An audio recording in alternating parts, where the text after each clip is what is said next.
ప్రపంచ యుద్ధాలు బైబిల్ ఏదైతే రాసి పెట్టాడో అదే జరుగుతుంది, ఆ టైమే జరుగుతుంది. ఏ టైంలో ఒక సెకండ్ అటే లేదు, సెకండ్ ఇటే లేదు, ఏదైతే దేవుడు చెప్పాడో అదే జరిగింది. హల్లెలూయా. ఇది మహాయుద్ధం, గ్రేట్ వార్ అన్నమాట. ఇది ఐరోపా ఖండంలో జరిగింది. ఇంచుమించు 7 కోట్ల మంది సైనికులు యుద్ధంలో పాల్గొన్నారట. 7 కోట్ల మంది యుద్ధంలో పాల్గొన్నారట.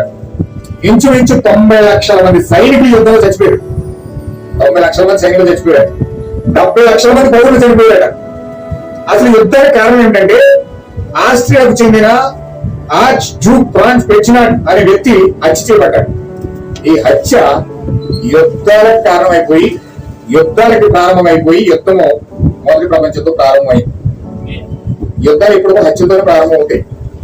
చాలా జాగ్రత్తగా గమనించాల్సిన యుద్ధాలు ఇప్పుడు కూడా హత్యతోనే ప్రారంభమవుతాయి. ఎవరు చంపాలో తెలియదు. ఫెర్డినాండ్ అనే వ్యక్తిని చంపేసి పారేశారు. అతను ఒక పెద్ద దేశానికి ప్రెసిడెంట్ అతను, ఒక దేశానికి ప్రెసిడెంట్ అతను. ఆ వ్యక్తిని చంపేసి ఒక అన్నమ్మ రూపాయలు పడేశాడు. ఎప్పుడైతే అలా పడేశారు, ఈ యొక్క యుద్ధం ఇదొక ప్రమాదమే, యుద్ధమే హత్యే యుద్ధంలో కూడా మారిపోయింది. హల్లెలూయా. 2వ ప్రపంచ యుద్ధంలో కూడా హత్య కారణం.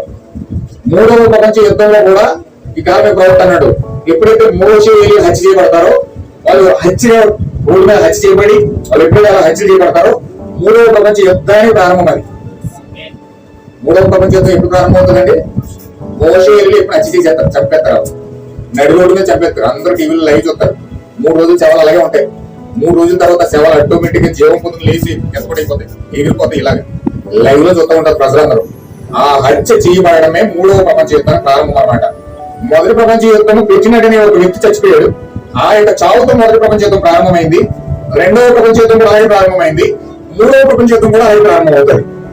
హల్లెలూయా. అయితే ఇప్పుడు 6వ బోర 2వ ప్రపంచ యుద్ధం జరుగుతా ఉంది. 7వ బోర 3వ ప్రపంచ యుద్ధం. 5వ బోర మొదటి ప్రపంచ యుద్ధం, 5వ బోర 6వ బోర 2వ ప్రపంచ యుద్ధం, 7వ బోరం 3వ ప్రపంచ యుద్ధం.